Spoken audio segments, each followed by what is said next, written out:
Hello दोस्तों, आप सभी का स्वागत है सूरजकुंड मेला 2025 में। ये इस मेले का 38th एडिशन है जो 7 फरवरी से 23 फरवरी 2025 तक चलेगा। इस वीडियो में हम आपको इस मेले की सारी जानकारी देंगे, तो चलिए आप इस मेले को हमारे साथ एंजॉय कीजिए। तो हम गुड़गांव फरीदाबाद रोड पकड़ के चल पड़े मेले की तरफ और लगभग 1 घंटे में सूरजकुंड रोड पर मेले की लोकेशन पर पहुंच गए।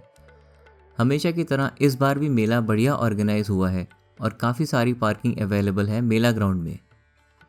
इस बार पार्किंग डीएमआरसी मैनेज कर रहा है और कार्स और बाइक्स के लिए 10 पार्किंग एरियाज के अलावा एक डेडिकेटेड बस पार्किंग भी है। कार पार्किंग रेट वीकडेज पे 100 रुपये और वीकेंड्स पे 200 रुपये है। बाइक पार्किंग 50 रुपये की है। आप पब्लिक ट्रांसपोर्ट से भी आसानी से यहाँ पहुँच सकते हैं और nearest metro station Badarpur border है। टिकटिंग की बात की जाए तो आप ऑनलाइन टिकट्स डीएमआरसी की ऐप से ले सकते हैं या फिर ऑफलाइन इन काउंटर्स से। वीकडेज पे टिकट प्राइस 120 रुपये है और वीकेंड्स पे 180। टिकट प्राइस में स्टूडेंट्स, फ्रीडम फाइटर्स और डिफरेंटली एबल्ड लोगों को डिस्काउंट ऑफर किया जा रहा है। हमने गेट 1 से एंट्री की। वैसे अलग अलग एंट्री गेट्स हैं यहाँ पर जो आप यूज़ कर सकते हैं। एंट्री के थोड़ा आगे ही ये बढ़िया डेकोरेशन थी और पद्मश्री अवॉर्डी सुदर्शन पटनायक जी की ये खूबसूरत सैंड आर्ट भी। कुछ कदम आगे ही आइकॉनिक छत्तीसगढ़ गेट था जहाँ कुछ लोग डांस और मस्ती कर रहे थे।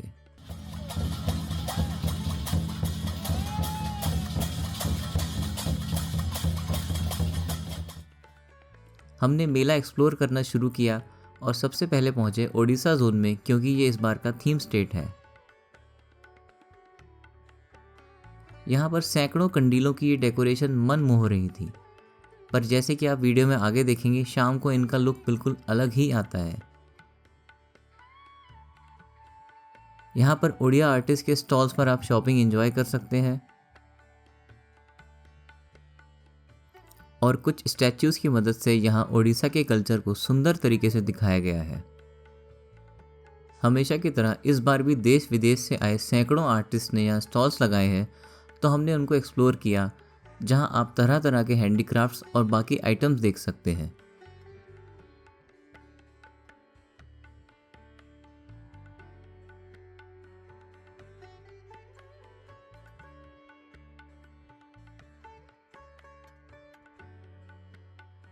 इनमें से ये स्टॉल हमें बड़ा इंटरेस्टिंग लगा, जहाँ धान से बनी मूर्तियाँ मिल रही थी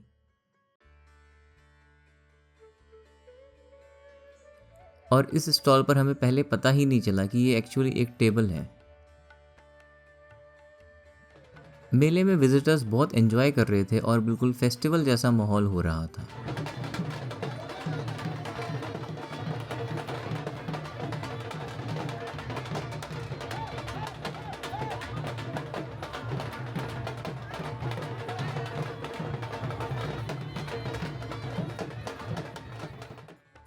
यहाँ पर कुछ यूनिक सी चीज़ें भी थीं, जैसे कि ये दादाजी जो पॉटरी सिखा रहे थे और कुछ इंटरेस्टिंग फ़ोटो पॉइंट्स, जैसे कि ये जहाँ ये बच्चा बिल्कुल रियल लग रहा था।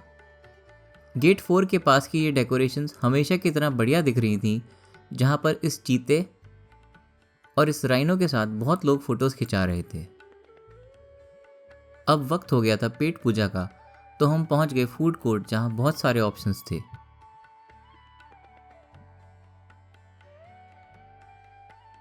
यहाँ देश भर की अलग अलग प्लेसेस जैसे कि राजस्थान, गुजरात, पंजाब, हरियाणा, दिल्ली और साउथ इंडिया सबके फूड आइटम्स अवेलेबल थे।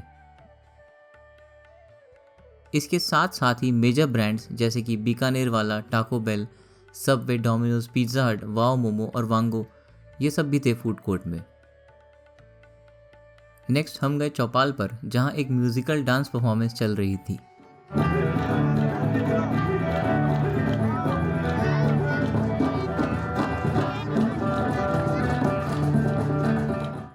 वैसे हर शाम ही मेले में एक कल्चरल प्रोग्राम होता है, जहाँ बहुत पॉपुलर आर्टिस्ट आते हैं, जिसका शेड्यूल आप अभी स्क्रीन पर देख सकते हैं।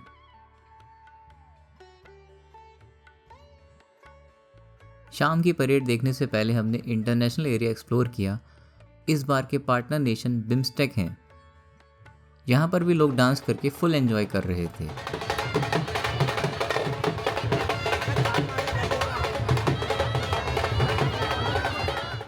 वैसे आपको बता दें, बिम्स्टेक में 7 कंट्रीज़ हैं: इंडिया, बांग्लादेश, भूटान, म्यांमार, नेपाल, श्रीलंका और थाईलैंड। इंटरनेशनल एरिया में बहुत सारी कंट्रीज़ के स्टॉल्स थे, जैसे कि आप देख सकते हैं। ये एक ग्लोबल विलेज जैसा लग रहा था, जहाँ इतने अलग अलग बैकग्राउंड्स के लोग एक साथ एंजॉय कर रहे थे।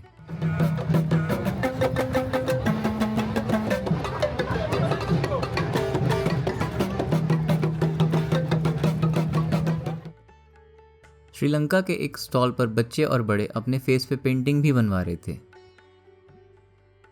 हमें 3 कंट्रीज़ के स्टॉल्स यहाँ बहुत पसंद आए। इजिप्ट, जहाँ पर बहुत ही यूनिक आइटम्स मिल रहे थे। टर्की, जहाँ हमेशा की तरह बहुत ही अट्रैक्टिव लाइट्स मिल रही थी।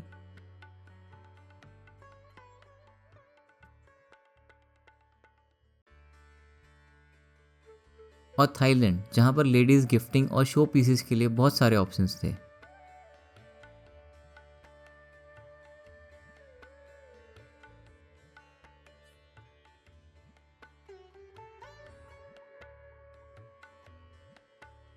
थाईलैंड का ये स्टॉल तो खासकर लेडीज़ को बहुत अट्रैक्ट कर रहा था। In Thailand, shopping at 1,000 rupees. Have a look inside.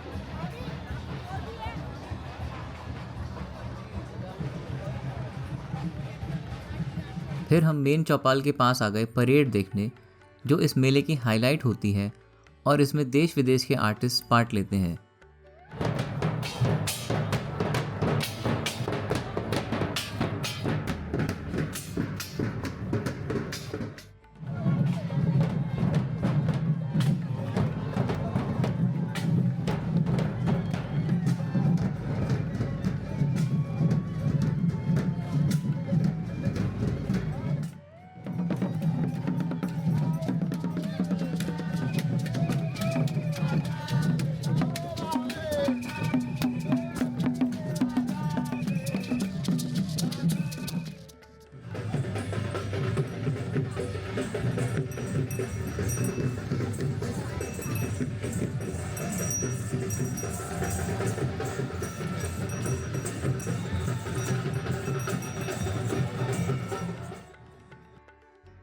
इसके बाद शाम ढलने के बाद लाइट्स जल गईं और मेले की डेकोरेशन पूरी निखर के दिखने लगी। ये आप ओडिशा एरिया देख सकते हैं। दिन में तो ये कंडीलें सुंदर ही थीं, बट लाइट्स के साथ इनकी खूबसूरती पर 4 चांद लग गए।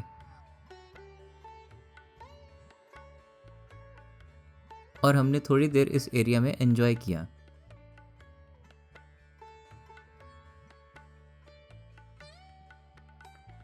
लगभग 8 बज गए थे और हमने कुछ और स्टॉल्स एक्सप्लोर किए। वैसे मेले में बहुत पुलिस डिप्लॉयड रहती है, तो सिक्योरिटी वाइज कोई इशू नहीं है और आप क्लोजिंग टाइम तक सेफली घूम सकते हैं यहाँ। अब हम एग्जिट गेट की तरफ चल पड़े, पूरा दिन यहाँ मज़े करके। एग्जिट गेट के पास ही अम्यूज़मेंट एरिया है, जहाँ पर बच्चों और बड़ों के लिए बहुत सारे झूले हैं और साथ ही साथ कुछ नए शोज़ भी चल रहे थे। तो इसी के साथ हम इस वीडियो को यहाँ एंड करते हैं। हमें उम्मीद है ये वीडियो आपको पसंद आई होगी। तो चलिए मिलते हैं अगली वीडियो में। Bye bye.